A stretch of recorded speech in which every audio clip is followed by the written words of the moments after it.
ইতিমধ্যে জন আশীৰ্বাদ যাত্ৰাই গোটেই অসমতে গণ জোৱাৰৰ সৃষ্টি কৰিছে। সকলোৱে দেখিছে, অসমবাসী ৰাইজে দেখিছে যে মুখ্যমন্ত্ৰী মহোদয়ৰ নেতৃত্বত যি জন আশীৰ্বাদ যাত্ৰা সমগ্ৰ অসমতে চলি আছে, এই জন আশীৰ্বাদ যাত্ৰা এতিয়া গণ জোৱাৰত পৰিণত হৈছে আৰু সমগ্ৰ অসমবাসী ৰাইজে এতিয়া জন আশীৰ্বাদ যাত্ৰাৰ প্ৰতিটো লাইভ টেলিভিশ্যনত চাই থাকে, মুখ্যমন্ত্ৰী মহোদয়ৰ ফেচবুক পোষ্টত চাই থাকে। অৰ্থাৎ এতিয়া সমগ্ৰ অসমৰ জনতা জন আশীৰ্বাদ যাত্ৰাক লৈ সম্পূৰ্ণৰূপে ব্যস্ত হৈ আছে। হিয়া উজাৰি আশীৰ্বাদ দিছে, সমগ্ৰ অসমতে হিয়া উজাৰি আশীৰ্বাদ দিছে, হিলদল ভাঙি ৰাইজ ওলাই আহিছে। আৰু আজি আমাৰ সৌভাগ্য, পৰম সৌভাগ্য যে আমাৰ বজালিৰ পৰা আজি বজালিত আমাৰ আৰম্ভ হ'ব আজি জন আশীৰ্বাদ যাত্ৰা আৰু আমাৰ ঐতিহাসিক বামাখাটা সত্ৰৰ পৰা আজি আৰম্ভ হ'ব।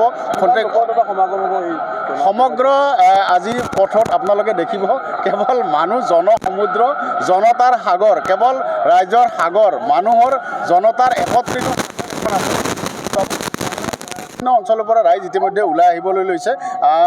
এই জন আশীৰ্বাদ যাত্ৰাটো এনেকুৱা নহয় যে আমি সংগঠিত কৰি মানুহ আনিবলগীয়া হৈছে, মানুহ স্বতঃস্ফূৰ্তভাৱে ৰাইজ ৰাজপথলৈ ওলাই আহিছে মুখ্যমন্ত্ৰী মহোদয়ক এবাৰ ওচৰৰ পৰা চাবৰ কাৰণে, মুখ্যমন্ত্ৰী মহোদয়ক এবাৰ আশীৰ্বাদ দিবৰ কাৰণে। কাৰণ যোৱা 5টা বছৰত অসমৰ জনসাধাৰণৰ উন্নয়ন কেতিয়াও কল্পনাই কৰা নাছিল, তেনেকুৱা উন্নয়ন অসমৰ জনতাই দেখিলে। সেইকাৰণে আশীৰ্বাদ দিবৰ কাৰণে ৰাইজ এতিয়া হিয়া উজাৰি আশীৰ্বাদ দিব আৰু তাৰ কাৰণে ৰাইজ স্বতঃস্ফূৰ্তভাৱে ওলাই আহি আছে। ডক্টৰ হিমন্ত বিশ্ব শৰ্মা ডাঙৰীয়াৰ নেতৃত্বত ভাৰতীয় জনতা পাৰ্টীৰ যি জন আশীৰ্বাদ যাত্ৰা আৰম্ভ হৈছে, এই যাত্ৰাৰ প্ৰতি অসমৰ সৰ্বস্তৰৰ জনসাধাৰণৰ এটা স্বতঃস্ফূৰ্ত সঁহাৰি ইতিমধ্যে পৰিলক্ষিত হৈছে।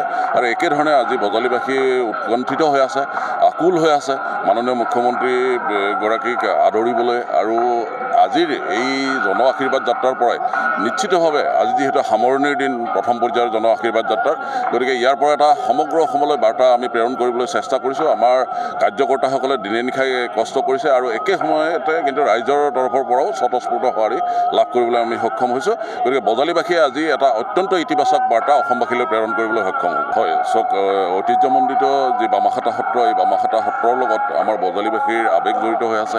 আৰু এনেধৰণৰ এখন ঐতিহ্যমণ্ডিত সত্ৰত এগৰাকী মুখ্যমন্ত্ৰীৰ পদাৰ্পণে নিশ্চিতভাৱে আমাৰ এই অঞ্চলবাসীক কৃতাৰ্থ কৰিব।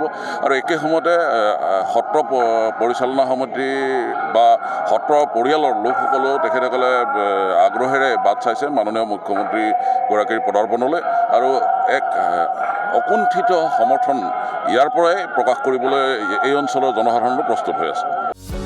যিকোনো খবৰৰ বাবে যোগাযোগ কৰক আমাৰ এই নম্বৰত 9181 307 221।